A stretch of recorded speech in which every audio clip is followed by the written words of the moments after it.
Wasuzocha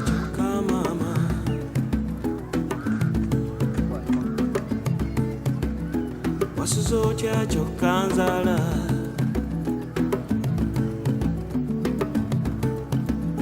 Onolya kuchichoka mama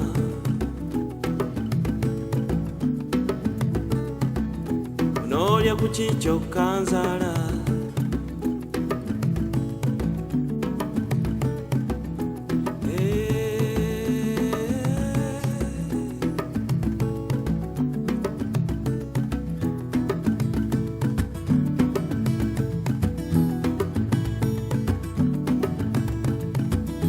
Nasuzeyo nga nkulowoozako Nasuzeyo nga nkulowoozako Nalya ku nkejje bambi Nanywa ku buugi mwattu Nasuzeyo nga nkulowoozako Nasuzeyo nga nkulowoozako Nalya ku mawolu bambi Nalya ku binyeebwa bambi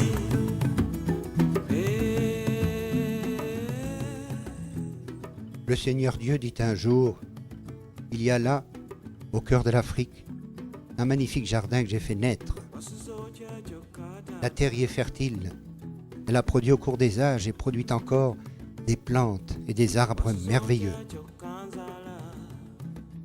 Je leur ai envoyé de bons jardiniers qui les ont bien aidés. Jetant un regard sur ce beau jardin, j'y vois beaucoup de jeunes plantes toutes chargées d'espoir, décidées à grandir, à être vraiment elles-mêmes. Et je voudrais qu'elles voient clairement la vie pleine que je leur propose, qu'elles s'y engagent et s'y épanouissent.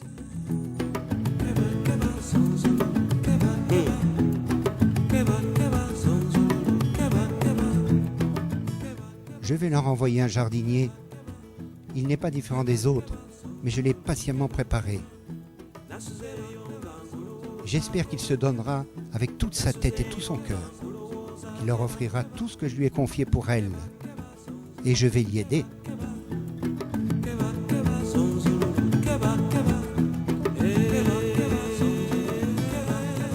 On nous attend là-bas. Oui, je crois qu'ils sont là pour le moment. On va les rencontrer. Qui aurons-nous ce matin? Il y a Déo, Sylvain et... Ah, mais les voilà. Les voilà. Déo, comment vas-tu? Bonjour, hein? Félix est toujours là? Oui, il va bien. Bonjour Déo. Bonjour, Gustave. Tiens, Sylvain, Bonjour Père. quelle nouvelle de Martine? Elle va bien. Ah, Bonjour Sylvain. Bonjour, Gustave. Ça marche? Ça marche. Voilà, Père, nous nous retrouvons dans ce superbe cadre du Centre Amani pour nous entretenir avec les amis. Nous avons pensé qu'il serait bon de parler de votre vie missionnaire. Nous savons très bien que vous êtes né à Verviers le 30 décembre 1913. À 18h30. En plus. En plus. Fils unique, famille bourgeoise, fils d'architecte d'intérieur, votre famille était chrétienne, peu pratiquante. Voudriez-vous nous parler de votre éducation familiale, de votre enfance? Elle a été simple, un peu trop simple peut-être, parce que j'étais fils unique à la maison, comme tu viens de le dire. Hein. Alors c'est une éducation parfois un peu trop favorable aussi. On est un enfant précieux parce qu'on est tout seul, on est un peu gâté et c'est un dommage pour toute la vie peut-être. D'autre part, mon père m'apprenait pas mal de choses de son métier, déjà tout jeune aussi. Comme il était, comme tu le dis, architecte d'intérieur, j'étais en contact avec ses clients, avec beaucoup de choses. Je voyais ce qu'il rapportait comme matériel à la maison, à l'atelier où nous habitions, de façon à pouvoir les brocards, les soieries, tout ce dont il se servait, ce qui m'aidait à affiner un certain choix des choses, de belles choses surtout. À 13 ans, je suis venu de mon internat, l'école officielle, encore à cette époque-là. Je suis venu à la paroisse pour me préparer en retraite avec d'autres garçons comme moi à une première communion solennelle. Arrive le vicaire de la paroisse, l'abbé Delsaute. Alors le vicaire m'a dit, tiens, viens me dire bonjour un jour. J'habite ici au numéro 19 de la rue. Moi, je suis un curé. Jamais. Ben oui, c'est vrai. Quand on va chez lui, il donne des images. Alors, pour avoir une image, j'étais chez lui. J'étais surpris parce que dans son grand bureau, il y avait là une table, la sienne, son bureau, et puis une table pour des jeunes, là, qui faisaient leur devoir, qui étudiaient, ça m'avait surpris. Je me dis, tiens, ce prêtre a l'air de bien accueillir les jeunes. Je suis parti chez lui, avec mon image, bien sûr. Pendant les vacances, j'étais arrivé chez lui, passé les vacances avec lui, avec les jeunes de là-bas. À la fin des vacances, mon père avait envoyé la malle avec mes objets et tout, avait payé le trimestre d'avance pour l'internat, et je vais dire au revoir au vicaire, à l'abbé Delsaute. Oui. On parlait un peu ensemble, et puis il me dit, as-tu jamais pensé, toi, être prêtre? Je suis rentré chez moi, mais chemin faisant, avant d'arriver à la maison, je me disais, tout de même, ce qu'il disait là, j'ai vu ce prêtre-là, avec des jeunes tout le temps, vraiment très aimable, peut-être. Alors j'ai fait demi-tour et je suis rentré chez lui. Et je lui ai dit, mais vicaire, ce que vous avez dit tout à l'heure là, de quoi s'agit-il exactement?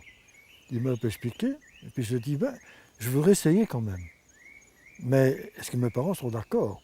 Il est venu, pas chez papa, chez maman d'abord. Il était prudent.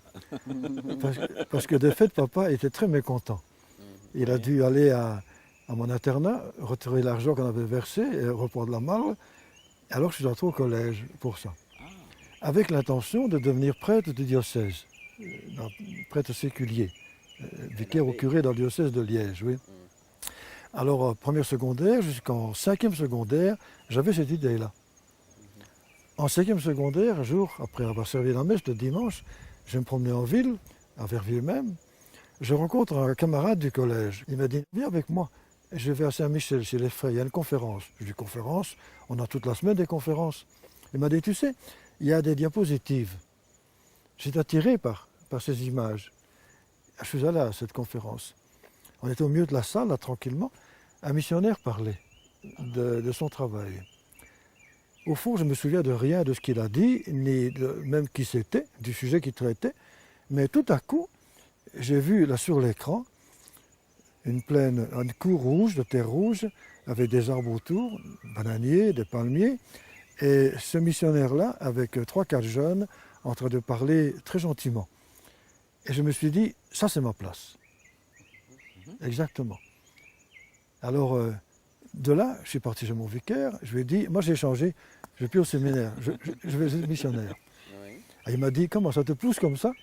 J'ai dit, oui, j'ai vu cette image-là et j'ai senti dans mon cœur, c'est là ma place.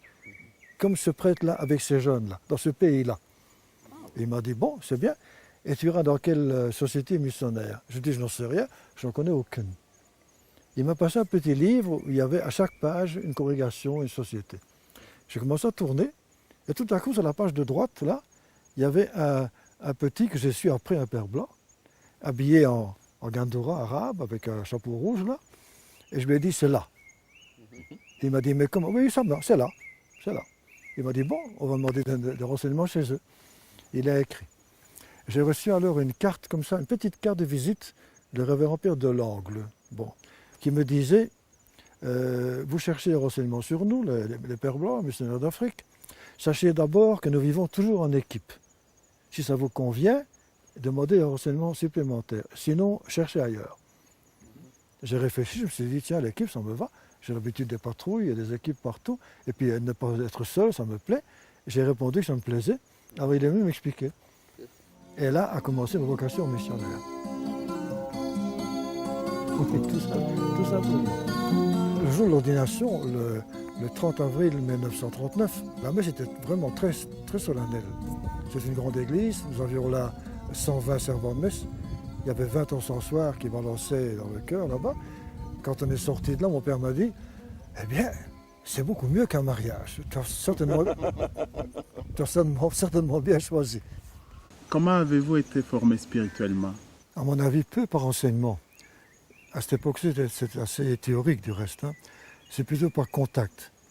Contact avec des amis, contact au camp, contact au collège, contact à la paroisse.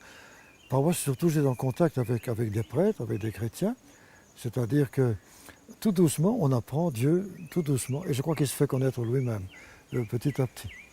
Plus tard, bien sûr, il y a eu le séminaire, il y a eu l'année spirituelle en Algérie, qui m'a pu avancer là-dedans. Mais étant jamais très avancé en spiritualité, je n'ai pas l'impression. Parlons un peu de vos relations, de vos amitiés. Dans les relations, qui est l'autre pour vous? L'autre, c'est une chance. Toute rencontre est une chance. Hein. Ou bien nous nous ressemblons, alors nous entendons bien directement et nous nous complétons mutuellement. Ou bien nous sommes différents, alors justement, c'est encore une chance plus grande. Parce que toute différence est la naissance d'une nouvelle pensée. Le tout, c'est de bien s'entendre, de se chercher, de s'accepter non seulement, mais de s'intégrer mutuellement. Sans amitié, je pense qu'il n'y a pas de vie possible. Quand on est prêtre, comme je le suis, ou missionnaire, il faut un complément, nécessairement. Parce que la sexualité appelle un complément nécessaire. Alors si nous n'avons pas l'union à Dieu, l'union d'amitié vraiment avec ceux dont nous sommes chargés, qui se confient à nous, alors nous sommes dépourvus de quelque chose. Nécessairement, il nous faut une complétude. Mais nous, religieux, nous la trouvons dans le Christ, dans Dieu lui-même, dans tous ceux et celles avec qui nous vivons. Oui, c'était un joyeux garçon, pas un sentimental. D'abord, les filles ne l'ont jamais intéressé. C'est une première... Enfin, apparemment, mais il n'y avait pas moyen, hein. On ne fréquentait pas les filles à l'époque. Votre ami Léopold, que nous avons eu l'occasion de rencontrer, a dit que vous ne montrez pas vos émotions, que vous n'êtes pas sentimental. Est-ce que c'est vrai ça? Je crois qu'il faut distinguer. Parce qu'il y a émotions qu'on ressent et émotions qu'on proclame à tout le monde. Je crois que je ressens de fait des émotions. Mais c'est vrai aussi souvent que je les exprime moi. J'ai toujours un peu peur de gêner les autres par l'expression que eux et l'émotion que eux ne ressentent pas. Alors je les garde plutôt pour moi, plutôt que de trop vite de les livrer. Est-ce trop de discrétion? C'est possible. J'admire beaucoup ce caractère de pouvoir s'adapter à des situations plutôt différentes, mais successives. D'abord, moi, comme mon aumônier général, tout gosse là-bas, inspecteur, élève, et puis comme Xavéry, et puis comme employé, et aujourd'hui que la même personne du Père des Fours ait accepté de passer sportivement comme collaborateur, ça c'est admirable parce que ça n'arrive pas chez tout le monde. Votre vie est très réglée. Vous avez une heure fixe pour les repas, vous avez un peu la gymnastique matinale, vous avez les repas à l'heure tous les jours, vous avez un rythme de vie qui est spécial. Est-ce que ça vous convient tout ça et ça vous aide à mieux travailler? Je vois le prix du temps, le cadeau du Seigneur pour que nous fassions quelque chose de valable. Alors il me faut justement qu'il faut attribuer à chaque heure du jour, sachant qu'à telle heure c'est l'heure du repos physique, à telle heure c'est l'heure du repos mental, à telle heure c'est le repos du travail, de l'étude, de la recherche, et l'heure des contacts aussi. Donc pour ça il faut un programme, il faut des heures. Père, nous venions de parler un peu de votre éducation en famille, mais ça ne s'est pas arrêté en famille. À un âge donné, notamment au séminaire, vous avez eu à adhérer à des mouvements de jeunesse. Quelque part, vous êtes tombé sur un rapport selon lequel il n'y avait que du scoutisme un peu dans votre tête. Vous avez donc été scout, Père. Oui, mais avant d'aller au séminaire, bien sûr. J'étais scout depuis la première secondaire. Mais ça m'a apporté beaucoup. Alors on apprend à vivre en patrouille, c'est-à-dire à communiquer avec des égaux, avec des pairs, à être responsable de quelque chose. On apprend un tas de techniques qui vous apprennent à manier vos doigts, à faire beaucoup de choses dans la vie. Donc l'adolescence, c'est un excellent mouvement. Mais j'ai eu la chance de le compléter par d'autres mouvements. J'étais en même temps jeunesse étudiante chrétienne, c'est-à-dire la GEC qu'on appelle dans l'ancien temps, là, qui permettait aussi le contact non seulement avec le collège, comme les scouts, avec toute la ville, tous les jeunes de la ville. Ce qui ouvrait la pensée et la discussion possible. En plus, à la paroisse, j'étais dirigeant de patro, c'est-à-dire un petit mouvement paroissial là-bas, qui met en contact avec la vie même paroissiale. Donc les trois mouvements ensemble, certainement, ont pu m'apprendre pas mal de choses qui m'ont servi après, justement dans ce don aux jeunes que je cherchais. Vous ne vous êtes pas limité au grand séminaire, à l'ordination, comme beaucoup d'autres, beaucoup de vos confrères. Après l'ordination, vous êtes allé à l'université. À Louvain. Alors j'ai fait la première année les deux candidatures ensemble, en pédagogie, et la médecine tropicale, qui m'ont donné les candidatures et le grade d'infirmier missionnaire. Deuxième année, j'ai fait la première licence en pédagogie et en même temps le graduat en éducation physique. Ah bon? Voilà. Parce que, surtout, je souhaitais nager dans la piscine de l'université, qui était chauffée en hiver, et il fallait pour ça être inscrit à ce graduat. Alors je me suis inscrit là-bas. Ça m'a servi plus tard du reste. Troisième année, j'ai fait la deuxième licence en pédagogie, et pour compléter, j'ai fait la candidature en droit. J'ai su après que l'évêque de Bukavu, ici, Monseigneur Clerc, avait demandé à un missionnaire d'Afrique, un père blanc, un peu avec une certaine compétence en pédagogie. Or, comme heureusement j'avais quelque chose, j'ai été choisi pour ici, pour Bukavu. Au point de vue matériel, elle a baissé beaucoup, ça c'est certain. Mais au point de vue humain, elle est en progression. À l'époque coloniale, on n'était pas des hommes, on est oppressés, on n'est pas soi-même. Maintenant, justement, la ville n'est pas seulement une belle ville, elle est une ville moins belle peut-être, mais la population y est vraiment humaine, vraiment elle-même, vraiment ce qu'elle doit être, véritablement. Une population debout. Alors que dans le temps, elle subissait, elle faisait ce qu'on lui disait de faire, maintenant, elle a l'initiative, elle agit elle-même. J'ai eu un jour, dans la forêt de l'Oreilla, un professeur qui avait très bien enseigné le français. Très bien, à première primaire même. Alors je le félicite et il me dit, mais père, moi je ne connais pas le français du tout. Alors, je dis, mais comment tu as fait pour l'enseigner? Il me dit, c'est très simple, j'arrête un camion sur la route, je demande si quelqu'un connaît le français, je me fais expliquer une page du livre, quand il est parti je l'enseigne et j'attends le prochain camion pour la deuxième page. Là, justement, c'est un peuple qui se lève. Et ça, pour nous, c'est extrêmement intéressant à voir et précieux à observer. Au fond, Père, quel était l'objectif de la mission en Afrique? Et est-ce que vous pensez qu'il a été atteint? L'idée de mission était plutôt construire l'Église là où elle n'est pas encore construite. C'est-à-dire instaurer des paroisses, qu'on appelait mission à cette époque-là. Et deuxièmement, c'était susciter l'Église africaine, c'est-à-dire avec des prêtres, des évêques et des chrétiens vraiment africains. Première chose a été faite par la fondation des missions, ça a été bien fait. Il y a eu immédiatement d'abord l'initiation au baptême et beaucoup de choses, les constructions, tout ce qui a été fait de cette époque-là, les écoles même, beaucoup de choses, ça c'était normalement fait. Et je crois que chez nous, missionnaires d'Afrique, la seconde partie a été très bien faite justement. Parce que partout, on a vu fonder des séminaires assez rapidement. Et c'est chez nous qu'a eu l'ordination du premier prêtre congolais, Stefano Kaosé, à Kirongo, actuellement au Moba. Le tout premier prêtre congolais a été formé par les missionnaires d'Afrique. N'y a-t-il pas vraiment une dichotomie entre l'évangélisation elle-même, donc l'enseignement de l'Église, et la vie des gens? Tu ramènes quelque chose d'important là.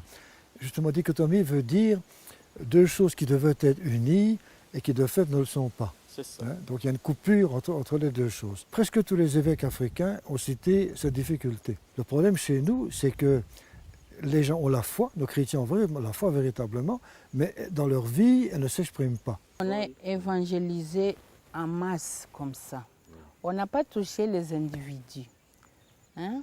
Peut-être c'est ça qui fait cela. Et puis, les baptêmes, dans le temps, moi je ne sais pas, on baptisait après une année d'instruction, on ne voit pas l'engagement dans la vie, on ne voit pas un changement dans la vie de cette personne. Il y avait aussi des gens qui cachaient certaines choses. Et on les baptise, il est chrétien, on dit on a évangélisé. À Bamako, un jour, je parlais tranquillement avec un tout jeune infirmier à Bambara, la tribu de Bamako est à côté, qui me disait, Père, nous, Bambara, nous vivons sur trois plans. Le plan habituel, c'est le plan matérialiste. Nous sommes matérialistes. Et ça se résume en 4 attitudes. Les 4 V. Les 4 V. Villa, virement, voiture, verger. C'est-à-dire avoir une belle maison, avoir une belle voiture, avoir un compte en banque et avoir, nous sommes au Sahel, un verger, donc un jardin planté, un jardin avec des arbres, etc. Ça, nous sommes tous les jours comme ça. Quand nous sommes un peu touchés, nous sommes musulmans ou chrétiens. Un peu touchés, nous sommes musulmans ou chrétiens. Mais alors il a dit, quand nous sommes très touchés, nous sommes animistes. Ça veut dire quoi? Ça veut dire que la foi, soit musulmane, soit chrétienne, a touché l'homme, mais à moitié. La profondeur de l'homme, hein, le paléocortex, là derrière, là, n'a pas été influencé par la foi. Et c'est pour ça que plusieurs fois c'est arrivé que des chrétiens, qui étaient des chrétiens solides, parfaits, se sont retrouvés dans des situations impossibles. Des crimes terribles, des hommes découpés en petits morceaux, alors que c'était des vrais chrétiens, ayant vraiment la foi. C'était mal donné. J'ai l'impression que nous sommes trop cérébraux, trop peu sensibles. Hein. Beaucoup de choses qu'on apprend par cœur, catéchisme par cœur. Ce même infirmier de Bamako me disait, Père, vous autres les Pères Blancs, missionnaires d'Afrique, vous êtes venus ici, vous avez fait de très bonnes choses, vraiment, très bonnes choses, mais vous vous êtes trompés. Alors je lui ai dit, mais qu'auriez-vous fait à notre place, vous? Hein? Alors il m'a dit, vous nous avez dit, Père, apprenez le catéchisme, faites-vous baptiser, ne buvez pas trop, votre deuxième femme, chassez-le. Il ne fallait pas faire ça, il ne fallait pas dire ça. Alors je lui ai dit, mais qu'aurait-il fallu faire? Alors il m'a dit, Père, faites-nous connaître, aimer vraiment le Christ, le reste suit. Et j'ai dit, pourquoi? Parce que nous, Africains, il dit, nous ne sommes pas attirés par des idées pures. Il faut sortir quelque chose. Mais attirés par un homme qui vit certaines choses, là, nous suivons. Si vous nous faites concevoir, voir, aimer le Christ étant comme ça, agissant comme ça, nous sommes prêts à marcher avec lui. Et l'idée nouvelle est maintenant ceci. La première intention était plutôt la fondation d'une chrétienté. Donc un peuple un peu théocratique, où Dieu serait le maître véritablement. Dans l'époque actuelle de pluralisme un peu partout, l'idée a changé. C'est-à-dire que le règne de Dieu, ce serait plutôt l'évangélisation. Donc le passage de l'évangile, l'acceptation de l'évangile, est la vie évangélique, mais vécue dans le monde tout entier, avec ses différences religieuses et ses différences sociales. Être soi-même parmi les autres, ça nous convient parfaitement, parce que ça nous met, non en supériorité comme dans le temps, mais en constructeur unique, mais en constructeur ensemble. Ça nous met en activité avec tous ceux qui nous entourent, avec tous les chrétiens, et en grande partie tous ceux que sont croyants, disons, pas seulement chrétiens, mais croyants, véritablement. Je crois qu'il y a un gros effort à faire pour le moment, à intégrer foi et culture. D'abord la culture vers l'évangile, qu'on appelle acculturation, hein? C'est-à-dire, prenant l'évangile, prenant les expressions, les modes de pensée, les modes d'agir de la culture. Par exemple, dans la musique. Mettre des cantiques, des prières en musique locale, en musique régionale. Alors il faut ajouter dans l'enseignement catéchétique, etc., des exemples, des symboles, des proverbes, des images comme ça aussi. Nous, Africains, nous avons le sens de la fête. Hein. Il faut la fête. Est-ce que nos liturgies, nos célébrations sont assez festives? Acculturation, c'est-à-dire évangile vers la culture, c'est-à-dire évangéliser les coutumes même telles qu'elles sont, en les purifiant, mais en y ajoutant, en les enrichissant par l'évangile. Je prends par exemple l'exemple que tu as connu toi-même, que tu as réalisé toi-même à Tirano chez toi, lorsque tu as été appelé pour faire une célébration culturelle et coutumière d'héritage. Une dame qui venait de mourir, laissant deux jeunes filles comme enfants, qui avaient l'héritage. Alors, tu es allé là, vous avez pris ensemble certaines décisions, on a suivi la coutume exacte telle qu'elle est, mais en intercalant par-ci par-là un petit texte d'évangile, un cantique, une prière se rapportant à la coutume même. C'est-à-dire que la coutume était là, telle qu'elle est, mais enrichie, épanouie par l'évangile. Et les gens ont tous été contents. On se dit, voilà comment il faudrait faire. Nous devons vouloir dans notre pastorale l'épanouissement de l'homme intégral, pas seulement l'homme spirituel, qui ne serait qu'une partie de l'homme, mais l'homme complet. Or, cet homme intégral comprend l'action, la réaction à quelque chose. Si nous croyons vraiment quelque chose, non seulement nous croyons par nos pensées, et nous disons, ça, il faudrait faire ça. Mais nous devons arriver à, je dois faire ça. Parce que je suis un homme et que je suis chrétien, les deux à la fois. J'ai deux raisons pour le faire. C'est ce qui a motivé, à mon avis, M. Monziro, M. Catalico. Ce sont des vrais hommes et des vrais chrétiens qui ont fait quelque chose. Et c'est ce que nous tous, ce n'est pas toujours possible ni facile, chacun ses faiblesses. Mais je crois que c'est à ça qu'il faut arriver véritablement. Je vous vois souvent accueillir des jeunes pour les sacrements de la réconciliation. Oui. Je voudrais un peu savoir comment vous les aidez. Ça a commencé d'une curieuse façon. J'étais un jour au bureau, au CERDAF, là, au bureau. Arrive tout à coup deux grands jeunes gens, là, des jeunes hommes, une casquette d'universitaire, là, tout à fait. Et ils me disent, vous êtes bien le père de Fours? Je dis oui. Je dis, mais on a une question à vous poser. Mais je vous leur ai dit, mais asseyez-vous. Non, non, non, on pose la question et c'est tout. Alors je dis, mais quelle question? Alors un m'a dit, est-ce qu'on peut se confesser ici, pas comme d'habitude, en file de coupables, là, mais en amis, véritablement. Mais j'ai dit, bien sûr, je ne demande que ça. Alors un a dit à l'autre, sors un moment, ferme la porte, moi je commence. Alors j'ai appris moi-même avec eux qu'une confession, une réconciliation, ce n'est pas seulement l'absolution donnée à des péchés, libérer quelqu'un de ses péchés, c'est important, mais l'important c'est de comprendre d'abord ce qui s'est passé chez lui et l'aider tranquillement, ensemble, prendre des décisions ensemble, tu vois, pour tâcher d'éviter ça, ou au moins diminuer ce que nous faisons de mal. Il y en a qui nous récemment encore, je veux dire qu'il y a beaucoup de choses à discuter, on a parlé longuement. Alors quand il est sorti, il a fermé la porte et puis il a refrappé à la porte, il est rentré en me disant « Père, est-ce que vous permettez que je revienne de temps en temps comme ça parler avec vous ?» Mais alors, ce qui étonne souvent dans votre façon d'être, c'est cette ouverture aux autres sociétés, aux autres mentalités, aux autres religions. Ça étonne autant de monde que finalement on se demande comment ça se fait que, missionnaire de votre État, vous arrivez à collaborer avec des gens de tous bords. Mon cas, c'est une illustration. En fait, je suis protestant. Et je collabore avec vous depuis 5 ans au CERDAF. Et aussitôt que j'étais engagé au CERDAF, beaucoup d'amis protestants me posaient la question de savoir ce qui s'était passé exactement. C'est vrai que protestants et nous, on a souvent été comme ça, opposés. Parfois, on est comme ça, parallèles. Mais j'ai l'impression que nous sommes pour le moment comme ça. C'est-à-dire, nous convergeons. Alors j'ai l'impression que justement là, il y a non seulement une possibilité, mais un souhait de collaboration sincère, en restant chacun ce que nous sommes, bien sûr, hein, mais en proclamant chacun, en dialoguant avec l'autre, notre foi profonde et notre façon de raisonner sur Dieu, de façon à arriver à une certaine synthèse de ce que nous faisons, tu vois, et une nouvelle couleur, si on veut dire, chacun de notre propre foi. Vous voyez, chacun de nous a sa lampe.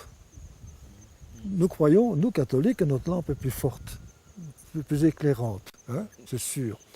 Et c'est pour ça qu'on va éteindre les autres lampes, qui ont leur valeur quand même, par exemple. Alors, Théa de Chardin nous dit par exemple, tout ce qui monte converge. Hein. Alors, qu'est-ce que je dois faire? Sinon, aider celui qui pense autrement à continuer sa pensée, à la développer, l'épanouir, parce que nous savons pour finir que nous arrivons au sommet et nous serons alors ensemble. Ah, c'est tout un sermon, je suis tout à fait décidé.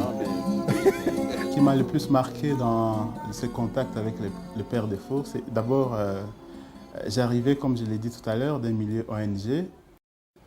J'ai travaillé toujours avec ma porte fermée. J'arrive ici, en fait, c'était le premier réflexe. J'ai trouvé que le père avait toujours sa porte ouverte. Et je dois avouer que la première semaine, j'avais du mal. Parfois, j'ouvrais, parfois, je fermais. Donc, je ne savais pas trop quelle attitude prendre. C'est après que j'ai compris, en fait, que ça faisait partie de la logique de travail de la maison. Donc, il fallait bien ouvrir sa porte à tout moment. Vous vous occupiez de tout l'enseignement, de l'enseignement à tous les niveaux, primaire, secondaire, tant technique que professionnel. Quelle était votre responsabilité au juste? J'étais responsable de tout ce qui est enseignement, mais il n'y avait pas d'enseignement supérieur à cette époque-là. Donc le primaire, le secondaire, professionnel, en partie même le séminaire, après un certain temps. J'étais pratiquement seul, avec un dactylo, pratiquement seul. Nous avons eu en 1955 l'envie de lancer le supérieur. J'ai rencontré à ce moment-là un certain M. Prignon, qui était un grand notable de l'instruction en Belgique, qui aurait été d'accord avec ça. Je proposais une faculté de pédagogie de Bukavu, mais quand il est rentré en Belgique, son gouvernement est tombé. Alors le projet a été complètement abandonnée. Alors il y avait aussi une grande différence entre l'école et la vie même. Là était le grand danger à mon avis. C'est que les écoles apportant une toute autre culture, au fond, déculturaient les enfants par rapport à leurs parents. Et les parents étaient un peu perdus parce que beaucoup de choses que les enfants connaissaient, les parents ne connaissaient plus rien. Donc ils n'étaient plus maîtres chez eux. Dans ma thèse de doctorat, j'avais parlé justement on a le binôme professeur-étudiant, il faut mettre un trinôme, qui est le professeur, l'étudiant et le milieu, et intervenir là-dedans. Est-ce qu'il y avait un projet bien défini pour l'enseignement à ce moment-là? Oui, il y avait un plan congolais. Mais dès l'abord, moi je ne l'ai pas suivi. Parce qu'il était beaucoup trop lent. Et tout à fait contraire à la pédagogie. L'arithmétique, première année, on allait jusque 10, pas plus loin. Or, ce n'est pas possible. Il faut toujours passer la dizaine. Toujours. Alors, j'ai moi-même pris alors le programme métropolitain de Belgique, carrément. Et j'ai eu l'inspection belge, officielle belge, qui m'a alors critiqué. Il m'a dit non, vous n'avez pas le droit de faire ça. J'ai dit, monsieur l'inspecteur, interrogez mes étudiants. S'ils connaissent moins que votre programme, je suis en tort. S'ils connaissent plus, laissez-moi tranquille. Et comme ils connaissaient plus, ils m'ont laissé tranquille. En français, nous avons amené le français jusqu'en première primaire pour une raison. Le français était enseigné après le Kiswahili. Or, le Kiswahili, c'est une langue phonétique qui s'écrit comme ça se prononce. Alors, tout le monde écrivait le français comme il se prononce. Donc, c'était tout fautif. Alors, j'ai vu qu'il fallait faire le contraire. On a commencé par le français et un mois après, on a introduit le Kiswahili, sans tarder. Avec la différence qu'au début, ils disaient Bukavu. Il fallait leur dire que le U en Kiswahili se disait OU. Mais le reste marchait très bien. Et voici, je voulais surtout, prévoyant la dépendance, je voulais qu'ils apprennent une langue internationale. Je me disais, s'ils sont bloqués dans leur langue à eux, ils vont être séparés du reste du monde. S'ils connaissent le français, alors, ou l'anglais, mais le français pour nous, alors ils sont introduits dans le monde entier. Ils peuvent lire, ils peuvent étudier, ils peuvent voyager, beaucoup de choses. Je voulais cette langue internationale.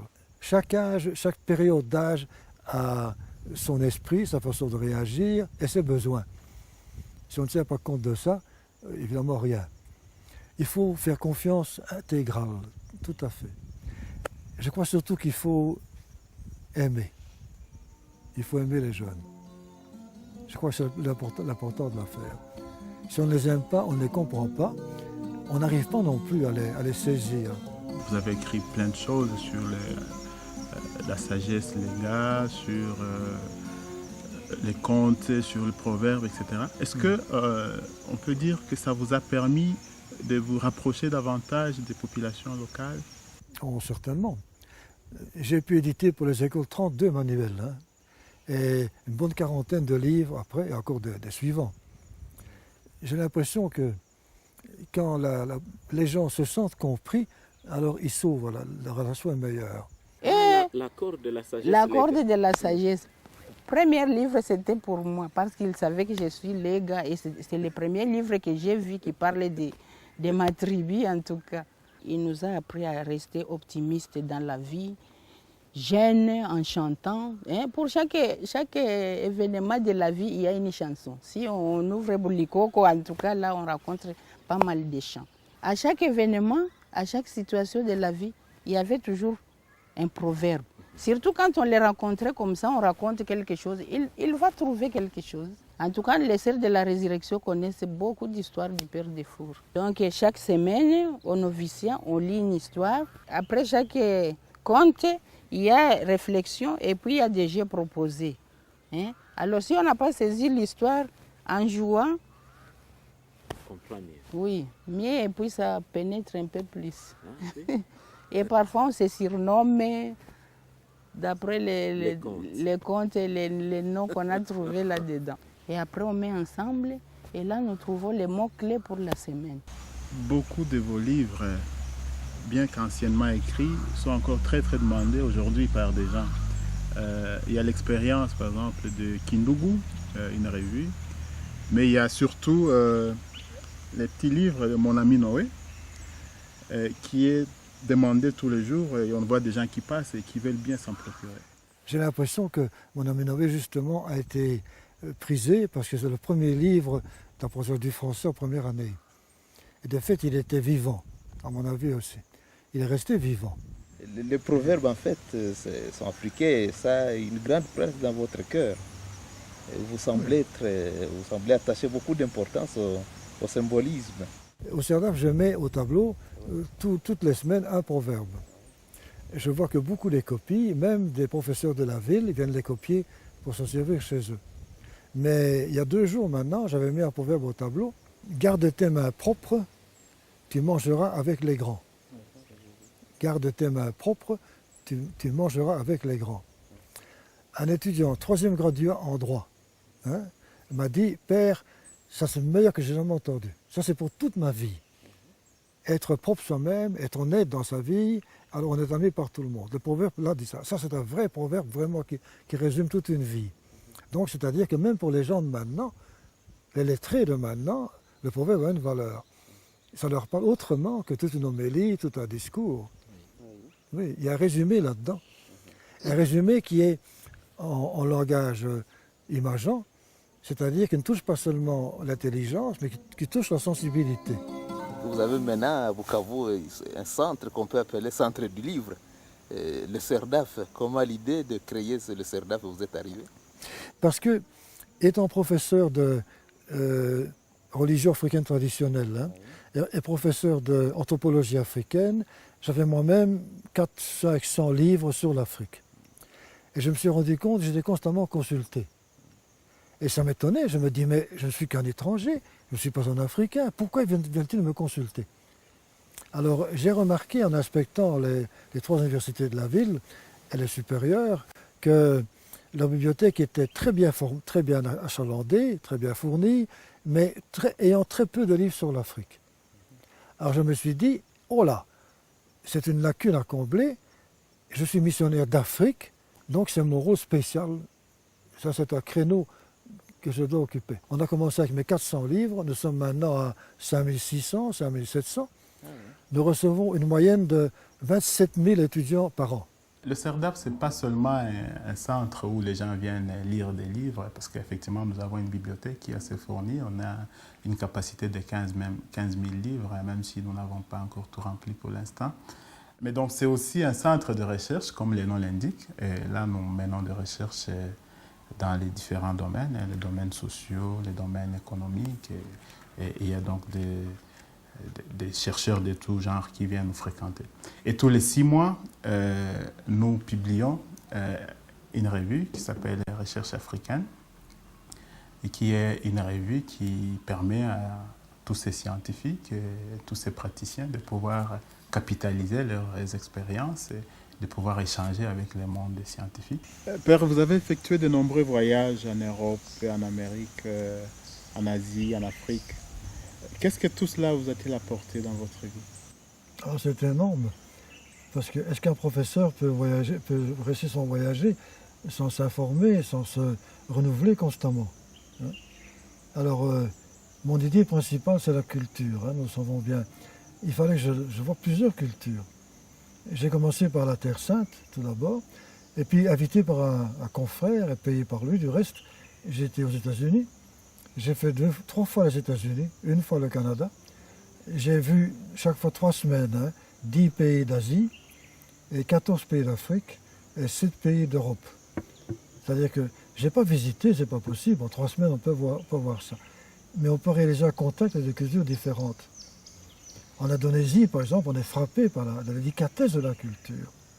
En Chine, par l'homme. C'est l'homme qui est intéressant pour moi là.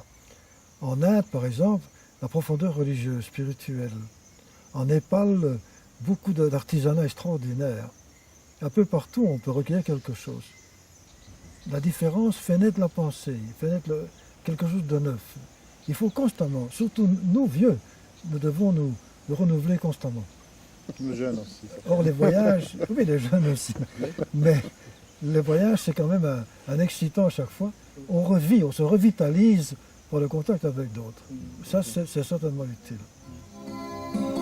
Parlons maintenant du mouvement Xaveri, une action qui vous occupe depuis de longues années. Comment avez-vous eu l'idée de fonder ce mouvement?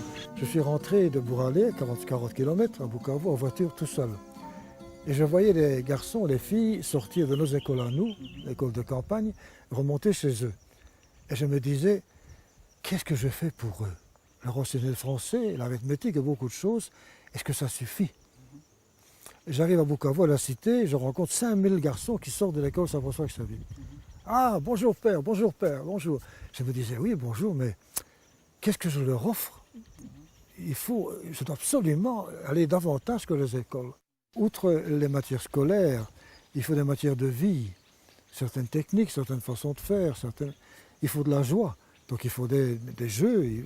Le jeu, du reste, apprend beaucoup de choses. Il apprend le risque, par exemple, risquer quelque chose, se donner à fond à quelque chose, être loyal dans le jeu. Vous voyez? Alors, on a besoin de ça. L'école ne donne pas ça. On a pris alors la loi évangélique. Le Christ nous a dit, tout est résumé dans la Bible, dans l'Écriture. Aime Dieu et aimons-nous les uns les autres. On a pris ça comme règle principale, la charité. Mais charité que nous divisons en 3. Charité secours, charité développement, charité apostolat. Charité secours, c'est plutôt vers le bas, et aider les autres. Développement, c'est horizontal, aller aux autres pour qu'ils s'aident eux-mêmes. Charité apostolat, c'est donner ce qu'on a de plus précieux, la vie de Dieu, la connaissance de Dieu, ça c'est vers le haut. Alors nous nous sommes dit, nous devons lier ensemble 3 formes de personnalité. Jeunes, africains, chrétiens, ensemble, une seule personnalité. C'est ce que nous cherchons. La base du mouvement, c'est vraiment ça. L'organisation, nous sommes basés, comme tous les mouvements de jeunesse, sur l'enfance, l'adolescence, les aînés, les jeunes et les adultes. Alors on a fait les joyeux pour les 9-12 ans. On a pris à partir de 9 ans, parce qu'à 9 ans, l'enfant commence à sortir de son égocentrisme, tu vois, et a le sens du collectif. Alors le but des joyeux, c'est d'amener à s'en mettre au milieu et à vivre ensemble dans la joie. Les ardents sont plus actifs. Les premiers ardents, ce sont les préadolescents, 12-14 ans, ils veulent se séparer de la jeunesse. D'abord, de l'enfance, pas de la jeunesse, de l'enfance. Alors, limitons-nous à ça. À partir de 14 ans, c'est se séparer des adultes, c'est différent. Alors vous avez chez les ardents, à cet âge-là, vous avez les deux formules de formation, se séparer des enfants d'abord, être soi-même tel qu'on est, et puis être pleinement soi-même jusqu'à se séparer des adultes. On doit arriver à ça. Les rayonnants, alors, sont à l'âge où on cherche ce que nous sommes. Qui suis-je exactement? Que va être ma vie? Ça, c'est le rayonnant eux-mêmes. Alors, l'Uxa, l'Union Xaveri, ce sont les aînés, c'est le tout résumé maintenant dans la vie d'un adulte. Chaque fois qu'on avait des réunions, il y avait tantôt une formation à des techniques, à des vertus, tantôt des jeux qui étaient très plaisants pour moi. Et c'est ainsi que j'ai fait du chemin. Je dois dire aussi qu'il y avait quelque chose d'attrayant, les insignes, les uniformes, etc. Mais au-delà de tous ces signes extérieurs, j'ai appris à découvrir que c'était un mouvement de jeunes qui était très éducatif et qui était vraiment adapté par rapport à nos réalités. J'essaie toujours de penser à cette autre vertu Xaveri, la justice, l'équité, la vérité. J'étais même surpris qu'un jour, un journaliste de la RTNC puisse évoquer mon nom comme exemple d'objectivité. Il semble qu'il le tenait de mes étudiants. J'en étais flatté, même si ça venait d'une voix que je n'attendais pas du tout. Grâce au mouvement, que je peux dire, j'ai réussi ma vie religieuse. Je me rappelle un jour, le père de Four est passé, il était invité. Alors il nous a dit, dans la vie, il faut toujours regarder les côtés positifs des choses. Ça, vraiment, ça a bouleversé toute ma vie. Depuis ce moment, j'essaie, dans tout ce qui s'est passé, dans tout ce que j'ai vu, de regarder, de trouver le positif, quoi. À 9 ans, j'ai adhéré au mouvement Xaveri. Je suis passé par toutes les étapes. J'y ai appris aussi l'esprit d'équipe, hein, le courage et même la sportivité, c'est-à-dire vouloir gagner, savoir perdre. Quel sentiment ça vous fait de voir des jeunes gens qui ont évolué, qui restent actifs dans la société et qui sont tout à fait engagés dans d'autres activités. Récemment, avec Gustave, nous avons été au Burundi. On a vu là-dedans le maire de Bujumbura, des gouverneurs de province, des ministres même, ou actuellement au gouvernement, qui nous arrivaient saluant l'Axabé, portant le foulard, heureux, fiers de l'être, tout en étant des très grands dans leur pays. Certains revenaient d'Arusha, certains revenaient de Lusaka, où ils avaient représenté leur pays pour arriver à la paix. Alors vous voyez, nous sommes vraiment dit, là, on arrive quelque part quand même. En 1952, vous avez créé, comme on venait de le dire, le mouvement Xaveri. Et 10 ans plus tard, vous avez lancé le centre des éditions Bandari. En Kiswahili, le mot Bandari veut dire le havre, c'est-à-dire un port abrité, où la mer est calme. C'est-à-dire que c'est un port où les bateaux qui sont démenés au milieu de la mer, qui ont beaucoup souffert, entrent dans le havre, se reposent un peu, se réparent, mettent de l'huile dans leur moteur, font un nouveau programme et repartent dans l'océan. Nous avons d'abord travaillé pour les saveurs eux-mêmes, ensuite pour d'autres avec les équipes de cadres de jeunes. Donc on s'est servi de nos manuels, des cours d'entraîneurs, d'animateurs, de meneurs, de chefs d'atelier, de chefs animateurs.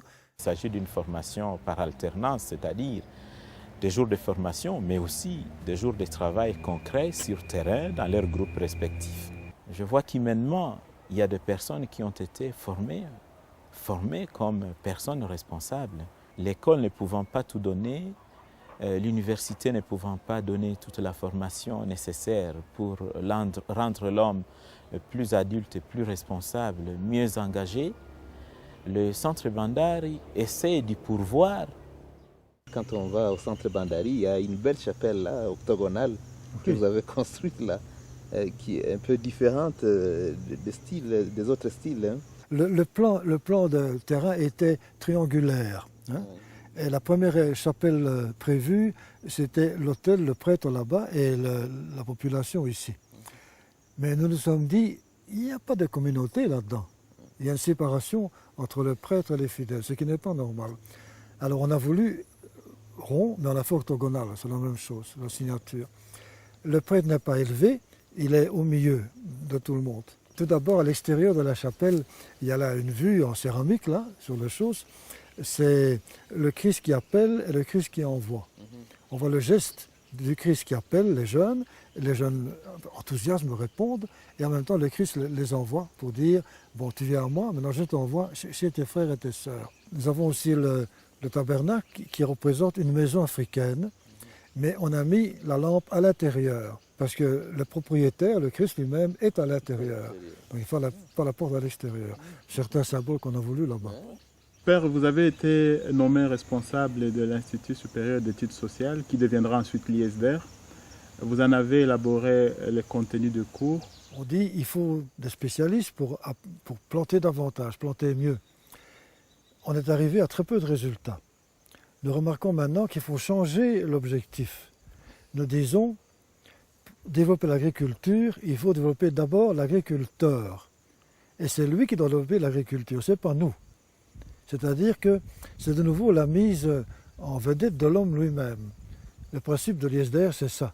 Développer non pas l'agriculture, non pas l'élevage, non pas certaines choses, mais l'éleveur, l'agriculture. C'est l'homme, et sans le blesser, sans le tuer. Il faut l'aider beaucoup moins, mais l'accompagner dans ce qu'il fait. Ce n'est pas apporter un secours, un accompagnement, mais c'est lui le premier à agir. Ça, c'est le principe même, à mon avis, du développement actuel. J'admire aussi l'essence de recherche scientifique et l'importance qu'il y accorde. Il y a plein de choses ici actuellement qui sont réalisées dans les milieux et qui relèvent de cette curiosité scientifique. Actuellement, il fait également des recherches sur l'Artémisia annua, cette plante qui soigne la malaria. Là, le Créateur nous a donné à notre disposition des remèdes de toutes sortes et qui sont valables, certainement valables. Nous les méprisons, ce qui n'est pas normal. Mais il y a autre chose, à mon avis, d'important aussi, c'est le fait que recourir à une médecine qu'on achète en magasin, on est dépendant du magasin. Mais cultiver soi-même une plante médicinale et savoir s'en servir, c'est devenir un homme indépendant, un homme qui fait quelque chose. Nous avons maintenant une plante que nous cultivons spécialement.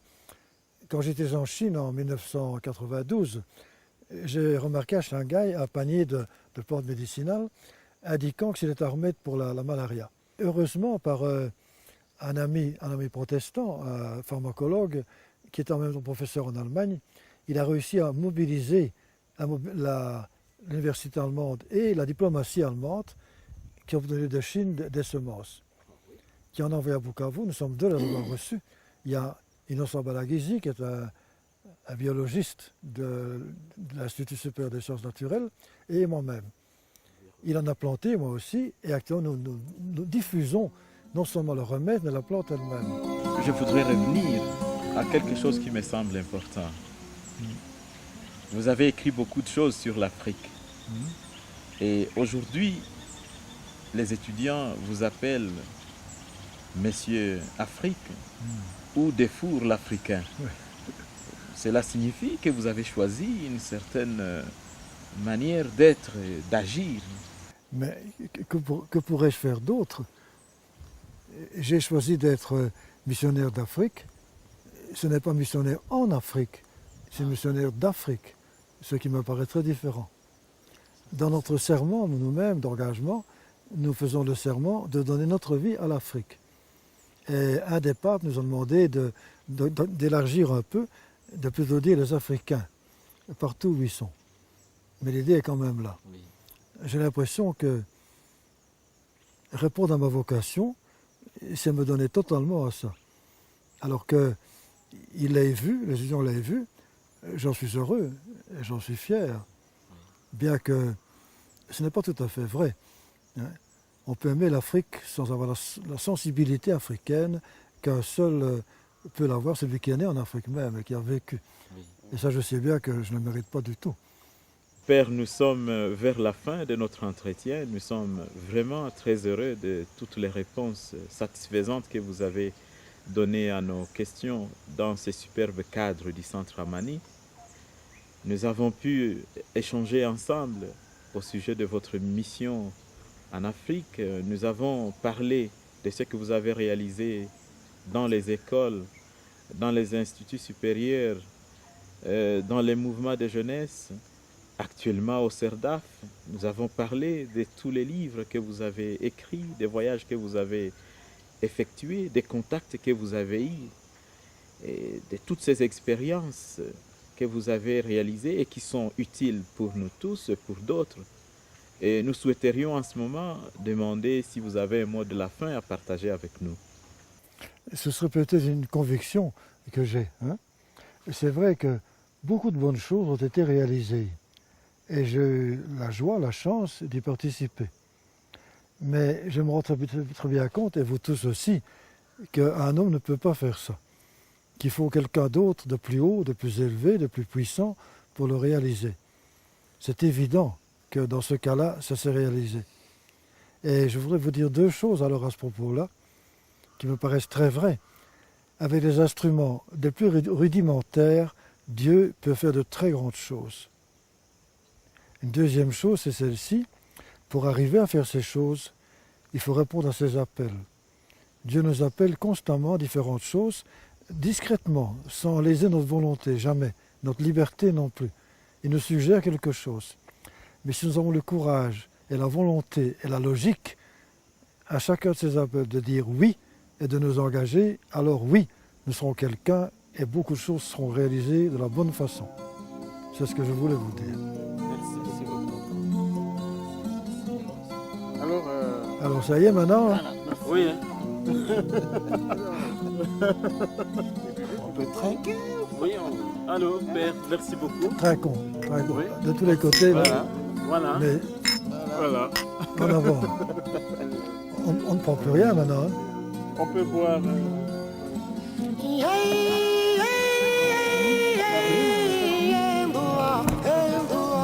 Utile pour plusieurs Africains et pour d'autres qui souhaitent s'inspirer de ça. Moi, je crains que Thierry nous demande de revenir la fois suivante.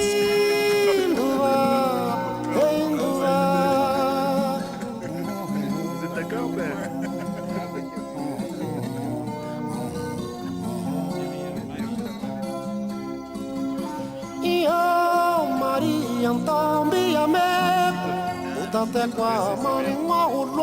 Et puis d'avoir pensé au père, de faire quelque chose, un petit souvenir de lui, comme il est encore vivant.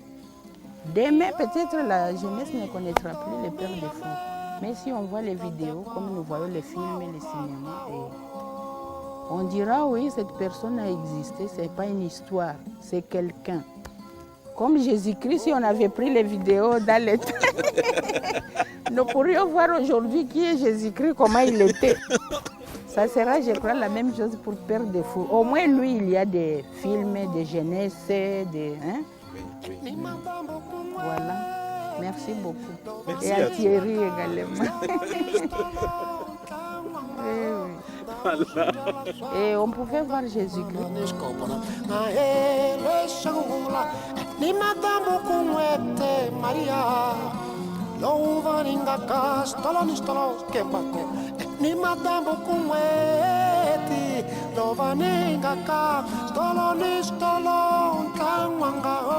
Na urgência lá só como comanda na escola a eles chegam lá